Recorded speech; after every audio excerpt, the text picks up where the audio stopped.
Бүгүн 8 сентябрда Дордой базарынын соодагерлери митингге чыгышты. Соодагерлердин айтымында бажы салыгы 2 эсе көтөрүлдү. Бирок бул тууралуу аларга алдын ала маалымат берилген эмес. Өзүңүздөргө белгилүү болгондой, бизде Кыргызстанда текстил тармагына керектелүүчү каражаттар билесиздер эчтеме чыкпайт. Ошого карабастан биздин ишкерлер сыртка чыгып, кездемесин алып келип, ийне жибине чейин алып келип, ушул жерде канчалаган ишкерлерге жумуш условияларды түзүп берип келет. Бирок мамлекет тарабынан эмне себептен ушундай готовый товарга болбосо дагы, мына мисалы үчүн канчалаган мына жерде кездеме сырье ташыгандар турабыз. Эмнеге ушул сырьега ушундай баа көтөрүлүп атат деген бизге бир түшүнүксүз бир суроолор пайда болуп атат.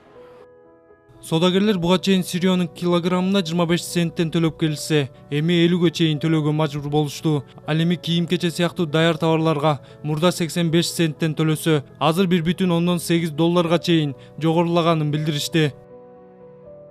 Таможнядагы баалардын көтөрүлүшү аябай терс таасирин тийгизип жатат.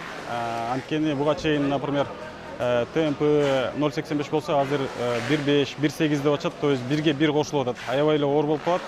Бизге келип жаткан товарлар эми мындай реэкспорттолганга вообще биздин башкалар менен конкуренция кыла албай калабыз да. Ошол эле убакта жана текстилге Турциядан келип аткан, башка жерден келип аткан текстилдердин баарына баа 1ге 1 кошулуп атат. Биякта Кыргызстанда ошо жанакы текстил тармагында тигип, самопашив кылып Россияга, Казакстанга жиберип аткан ишкерлерибизге да бул аябай чоң орчундук алып келет. Соодагерлер бажы кызматы баанын кескин көтөрүлүшү боюнча бул өкмөттүн чечими деген гана жооп бергенин кошумчалашты.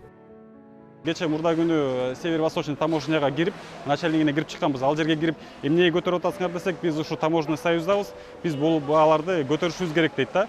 Эми көтөргөндө 1ге 1 эмес, ошол жерде биз айттык, хотя бы 20% кошсоңор, ошол может туура болот беле. Туруп эле 1ге 1, и тем более сразу перед фактом коюп салган тоже туура эмес болуп калат, потому что биз товар алып келатканда канча миң тонна товар келетсе, ошонун баягы 1ге 1 кошулганда эле аябай чоң сумма разница чыгып кетип атат.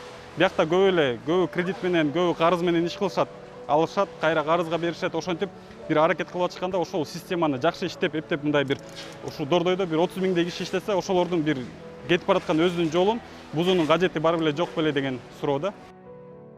ЭИАПке киргенден кийин соодагерлерде көптөгөн көйгөйлөр жаралганын белгилешип, дагы мындан ары кымбаттаса, ишти таштоого аргасыз болушаарын билдиришти.